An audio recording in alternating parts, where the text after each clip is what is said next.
Quando o Lucas se formou, era como se eu pudesse fazer assim, ó. São muitas ações que podem melhorar um pouco a vida de uma mãe atípica. As mães atípicas, elas parecem que tem um monstro assim dentro delas que...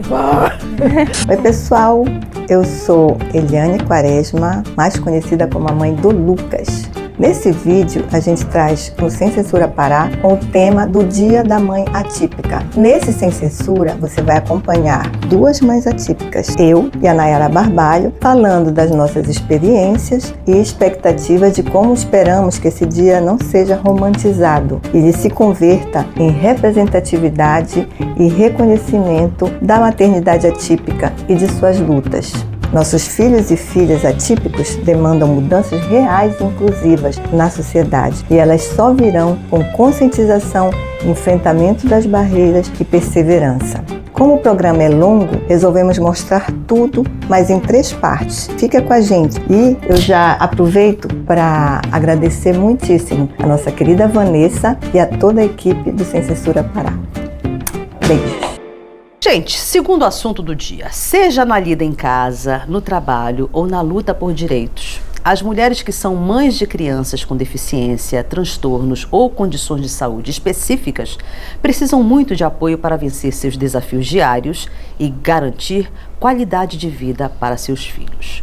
Em homenagem a essas mulheres, aqui no Pará, o dia 30 de novembro foi instituído para marcar o Dia da Mãe Atípica. A data celebra a atuação dessas mulheres e grupos ativistas pela causa.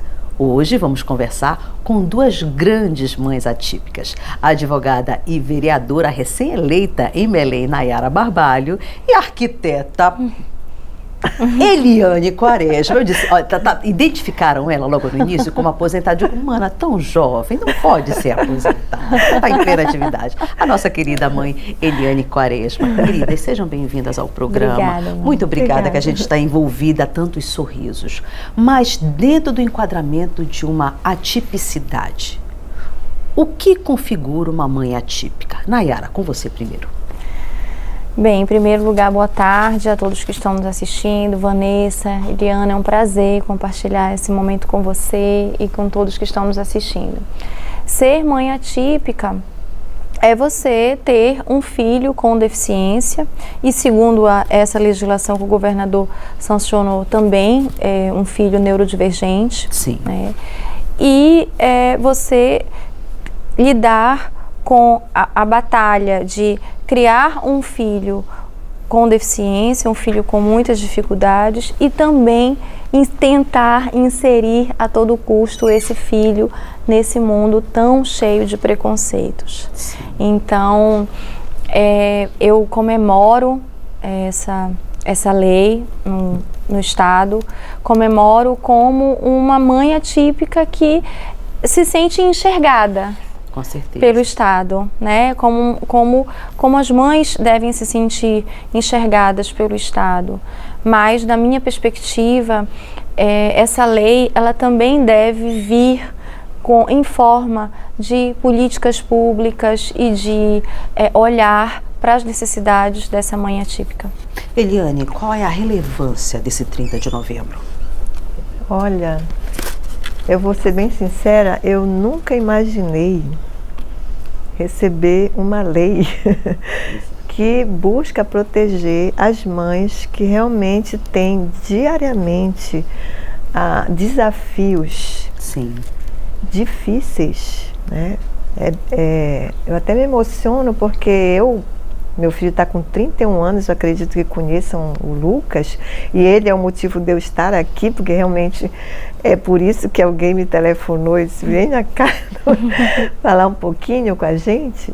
Então o Lucas está com 31 anos e eu lutei sozinha, com meus familiares, que eu digo sozinha com meu esposo, né, com minha outra filha, que tinha também sua visão de mundo, criança também, né? Exato. Então, conciliar tudo isso não é fácil.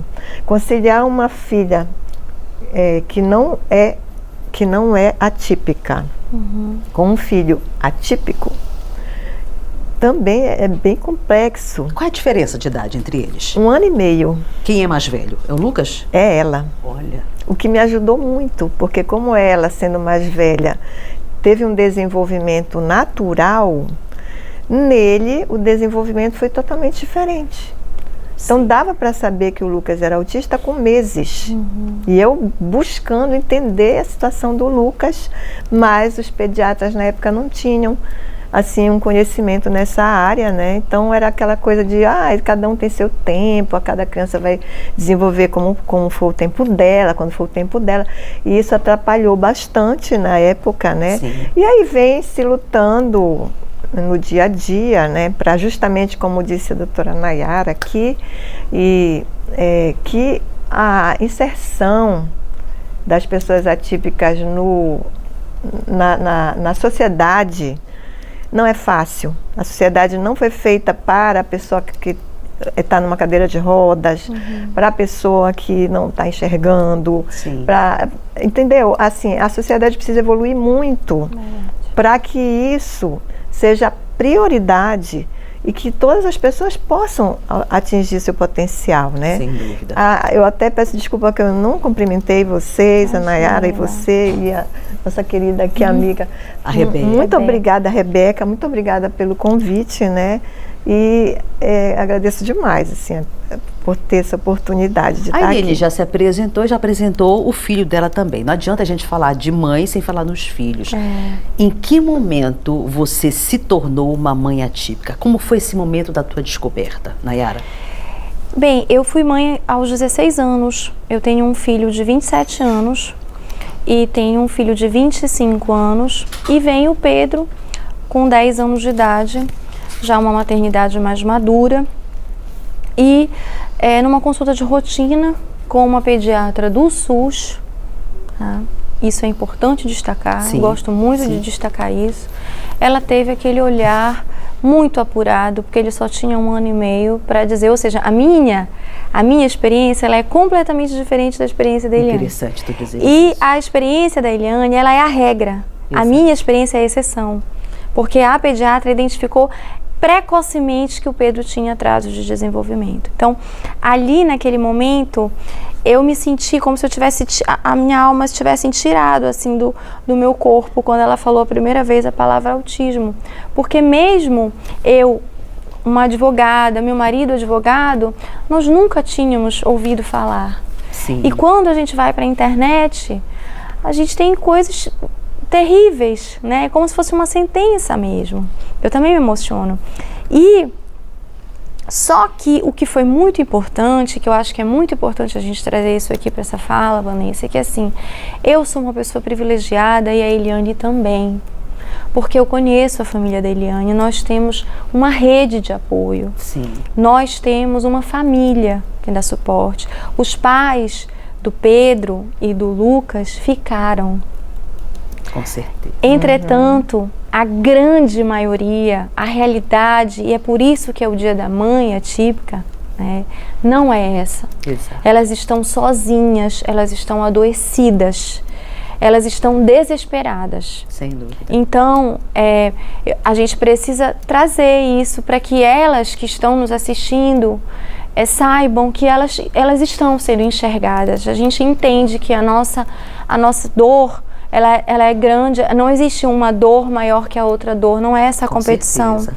Muito pelo contrário, todas nós temos a mesma dor, que é a dor de o que vai acontecer com ele quando nós não estivermos mais aqui. Essa é a dor maior de toda mãe atípica. Exato. Mas nós, ainda dentro desse contexto, somos privilegiadas perto da grande maioria das mães atípicas que estão sozinhas. Bem, aqui se encerra a primeira parte. Fica com a gente e vamos para a segunda parte.